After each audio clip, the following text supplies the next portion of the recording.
All right, let's talk about this because everywhere you guys look on the news, you see story after story about Donald Trump's legal woes, all the indictments he's facing, including the ones that may be coming. We've talked a lot about it on this show. But despite all of that, check this out. Trump has a formidable lead in the polls, with 54% of Republican voters preferring him as their presidential nominee. His closest competitor, Ron DeSantis, who's only getting 17% of support from Republicans.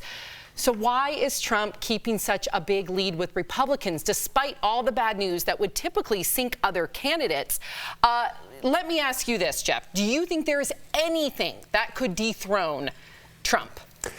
To be honest, I don't think so. I don't think so. And I'm going to say this, you're going to get sick of me saying this, but I think Trump is the only thing standing between the overcorrectness that's happening in this country. And I think that's what people are thinking. That's the draw to Trump, right? Everybody wants diverse things happening in America, and we want equality across the board. Nobody wants to hear a diverse opinion. If my opinion is different than yours, and I'm moderate, I'm in the middle, I'm not even on the right. People will say I'm a Trumper. People will silence me with I'm homophobic. People will silence me I'm transphobic. I'm not for women's rights. I just pointed out a question. Trump is the only thing standing between all those beratements and all those labelings and just a regular conversation in America. Nobody's allowed to have a conversation. This is a Republican poll. It's 54% of Republicans.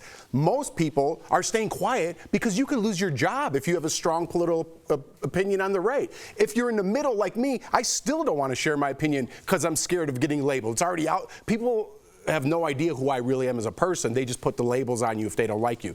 That's what Trump represents. They think Trump is the only way of getting back to that. Not DeSantis. I don't think he's strong enough. Not anybody else on that ticket. But when it comes down to the votes, my last thought, Trump will not win. 50% of America doesn't feel that way, right? Some people are affected by it. But when it comes to Democrat versus Republican, I don't think the Republicans have the votes. Tori, why? Great point. Yeah, very good point. Why do you think, because a lot of people, including myself, said Ron DeSantis, do not agree with his policies, me, but I did say he's a very good candidate. I thought he would have much higher numbers than he does now in this poll. What do you think is holding Republican voters back for picking DeSantis? DeSantis is good on paper. DeSantis is terrible on the political trail. And this is what I'll say to you. He was at a state fair or something, and he went around like you always do, and you ask for funnel cakes and all this, and a kid was like, I have an icy. And he goes, oh, yeah? That's a lot of sugar. And, like, he's awkward, and I don't mean that in a mean way. He's just not warm in that way. He also is obsessed with this anti-woke situation. I mean, people polled, they said 1% of people care about the Mickey Mouse Disney. He went all in on going against Mickey Mouse. How are you going to win an American presidency by going after Disney and Mickey Mouse? He went the wrong way. He's got to get off that track. To be honest, he's an awkward dude. And if you really want to be likable, sometimes you got to have it. He don't have it. He's more extreme than Trump, in my opinion. I mean, he lost there is a speech that I just watched this morning. The name is escaping me, but they represent the Black Caucus Republicans in Florida, and they have denounced DeSantis. Yeah. They're no longer supporting him. They've moved on to Trump because of his comments about slavery. Right.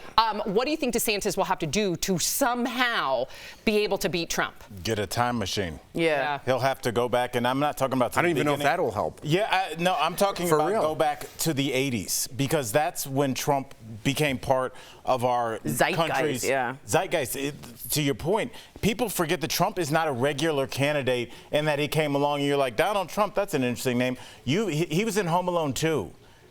Everybody has name recognition is almost 90% of it. Yeah. So he is already way in the lead. The fact that Republicans are still running candidates like DeSantis, like these traditional guys that are good on paper, is mind-blowing. We saw what he did to guys like Jeb Bush, who had the name, he was bilingual, he was ready to set, and Trump eviscerated him up. And that was the end. That should have been the end of traditional candidates. But they keep sending these lame candidates from 1992 out here, and they're getting killed. Trump is the new normal.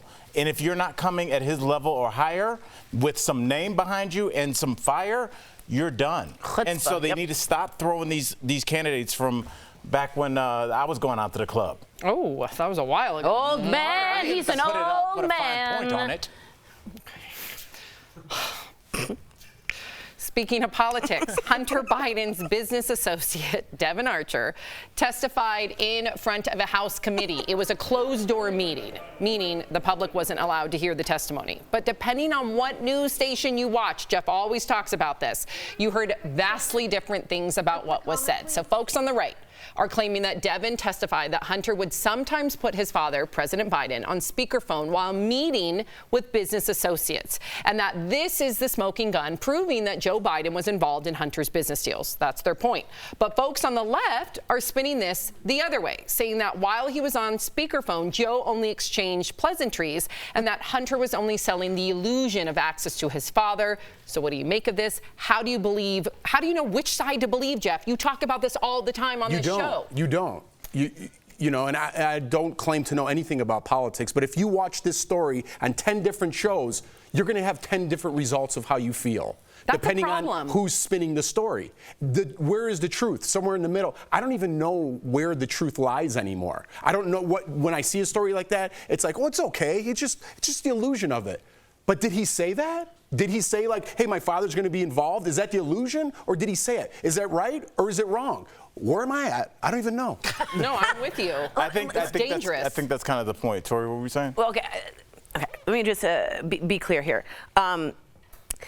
All of Washington, D.C. gives the illusion of access. That is Washington, D.C. If you want to claim that on the Bidens, you got to claim that with every human on earth that lives in D.C. Second, he overstepped. As a strong Democrat, Hunter Biden overstepped. He promised too much access. He promised too much. He overstepped, and it was inappropriate. It wasn't right. Was it a huge criminal act? No. So we're talking about what we say is bad stuff here, but we're not talking really bad. And if you go after this, you got to ask about Kushner in the Trump administration, who was in that, who got $2 billion from the Saudis. We're talking minimal inappropriateness here. We're not talking any kind of major fraud on the American people. But when you spin in story, and just for argument's sake, so if you say go after Kushner, and if we're talking about Trump or something, and I spin that into, hey, let's talk about some ex-Democrat president. Hey, why don't you stay on the subject here? Fair. We're not talking about that. We're talking Totally about this. fair. It's like you could spin any, and I'm not attacking you by any means. I'm saying you could spin any story any way you want to support your side. And then when you're out of points, you just say, well, you're racist. That's politics. I know, you just described But that's politics. what people are fatigued about. Absolutely. It's over, like, this guy found papers in his toilet. Cool. Right. Whatever. But dude, the problem, whatever. those papers are like actual nuclear war sites. So No, that's why you see what I'm saying? Absolutely. You get tired and you miss it, and you miss the height and the importance of it. Right. Because it's all noise. I know. It's just nutty. Great point.